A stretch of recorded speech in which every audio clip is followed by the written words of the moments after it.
What comes to your mind when I say webcam? Images that look like they were taken with a toaster? A microphone producing unintelligible speech? Ugly and dated designs? But do we have to put up with this in 2026? Actually, not. Let me explain.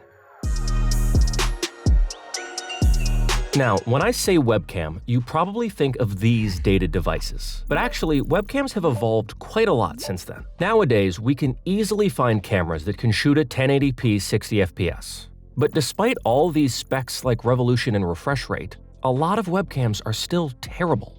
But why? There's actually a really reasonable explanation for this.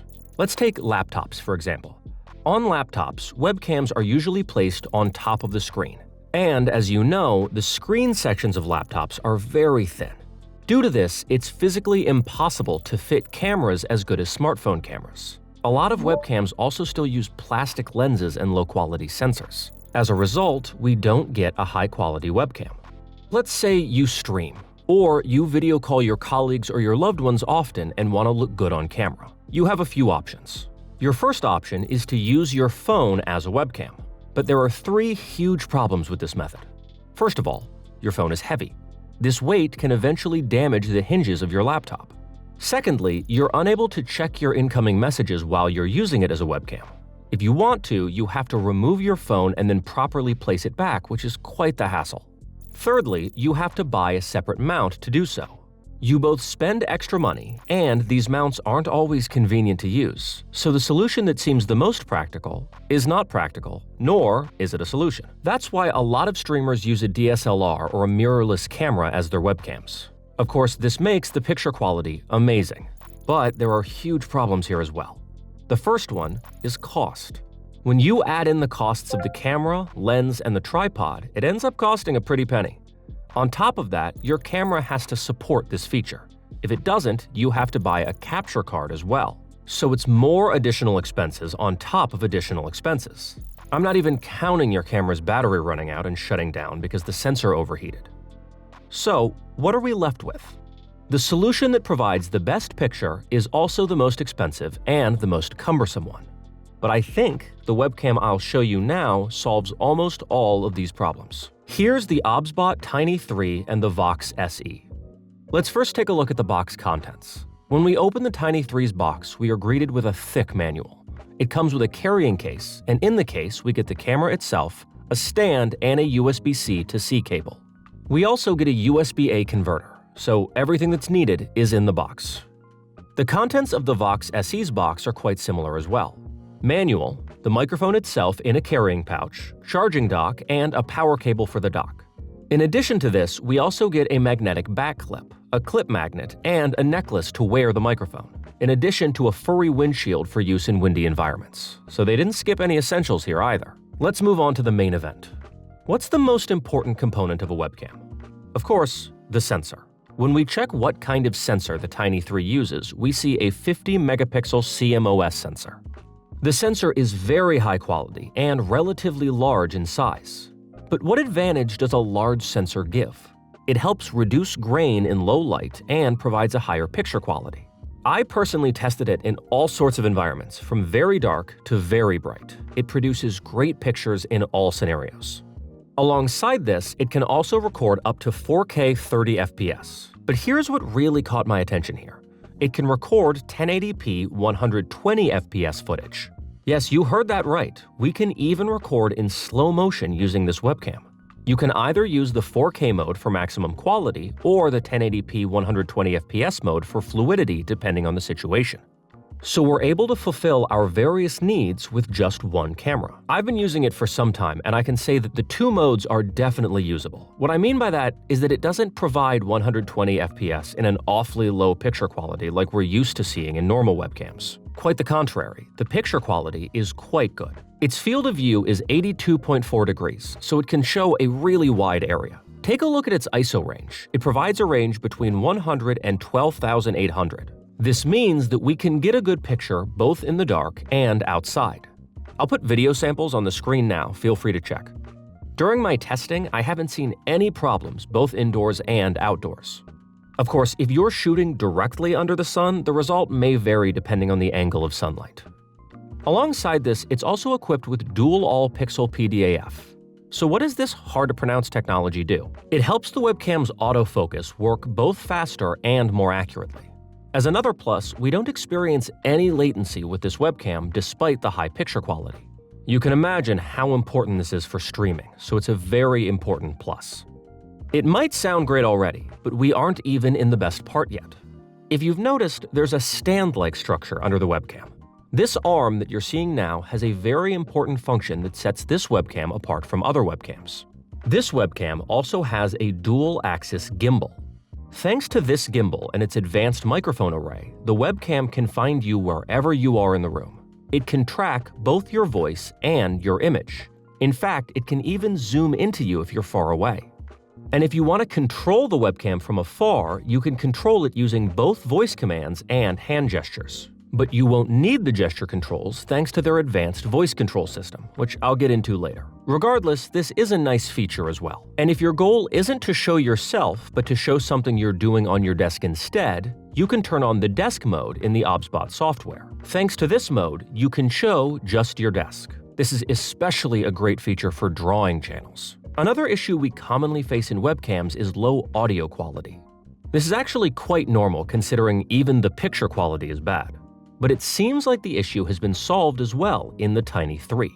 There are 3 silicone MEMS microphones housed inside the camera.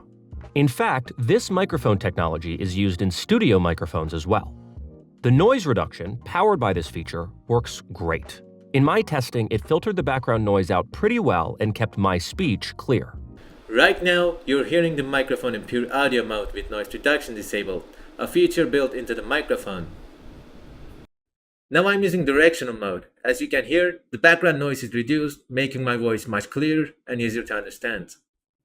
And thanks to the pure audio mode, you can get the raw audio, which is ideal for singing and post-processing. There are several more modes for different usage scenarios. With spatial audio, we can separate left and right. With the Smart Omni mode, we can evenly capture audio in 360 degrees. With directional mode, we can set the webcam to only capture the audio right in front of it. If you need the audio right behind it without the noise from the sides, you can do that as well with the dual directional mode. So, you can pick a mode depending on your usage scenario. You are currently listening to the microphone of the OBSBOT Tiny 3. I have to say that I really like the audio quality. If you watch this far, don't forget to hit like and subscribe. Generally speaking, while the audio performance is pretty good, I noticed a bit of a quality loss in the Smart Omni mode.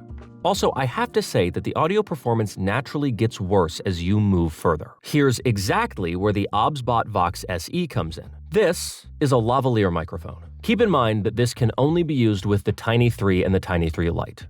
It's very easy to use. You hold the button on its side for 6 seconds to put it in pairing mode. You then complete the pairing through the OBSBOT software.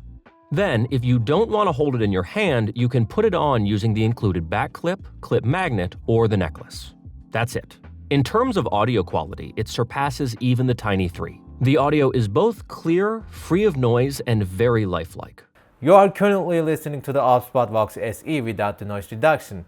The audio quality is really good. It performed well above our expectations. Now you're listening to the OBSBOT Vox SE with noise reduction enabled. The noise reduction level is currently set to medium. It boasts an interesting battery life.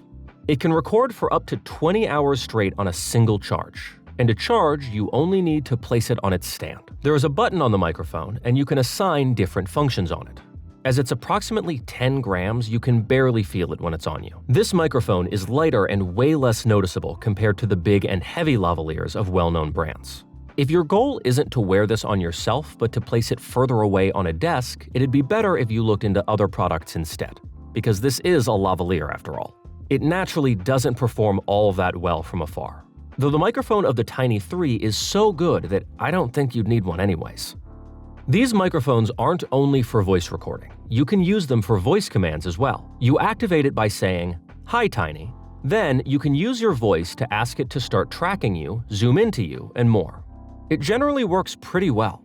And don't worry, you don't need the Vox SE for this. This is built right into the Tiny 3 so you can try it right away. Though sometimes it can have a bit of difficulty understanding some commands. I think the commands are a bit confusing in terms of language. You can enable tracking by saying, "Track me." This is very easy to understand, no issues here. But the fact that the command to disable it is unlock me is a bit confusing.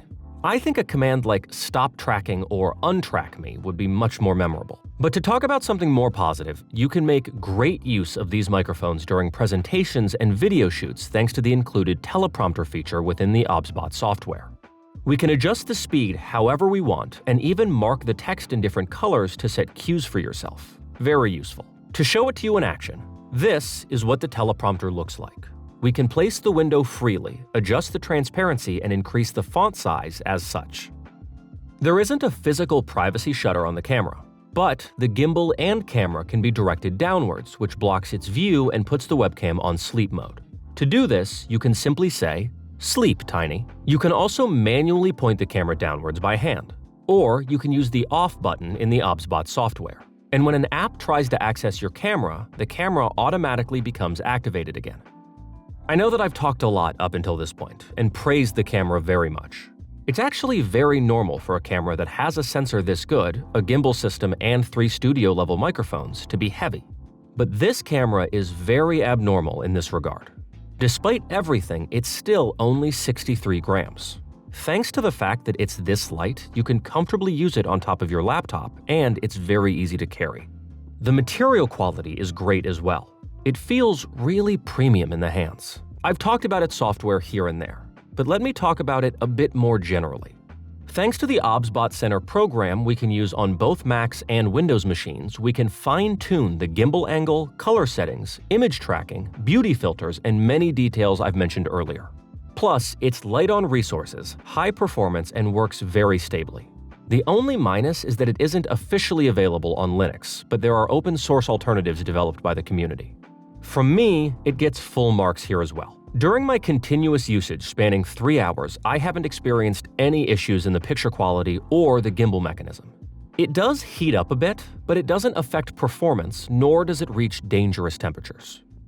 There's only one topic left: price. The OBSBOT Tiny 3 can currently be found for $350 on their official website and Amazon, and this Vox SE can be found for $60. If you're looking for a product with many of these same features but for cheaper, the OBSBOT Tiny 3 Lite can be found for $200. I will add all necessary links to the description and the pinned comment. I definitely recommend checking it out. So now, let's return to our main question from the beginning of the video. How good can a webcam get? I think we have the answer to our question. It's light, small, and portable.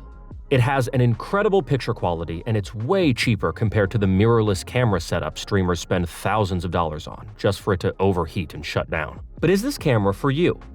If you stream, regularly video call, or present products or objects in meetings, it's certainly a sensible investment. But if you need a simpler webcam, the Tiny 3 Lite, thanks to its cheaper price point, would be a much better option for you. And so, we are wrapping up this review as well. So do you think this webcam is worth its price? Don't forget to leave your thoughts in the comments. If you like the video, don't forget to hit the like button. If not, feel free to dislike it. Stay mysterious until the next video. Take care, and bye.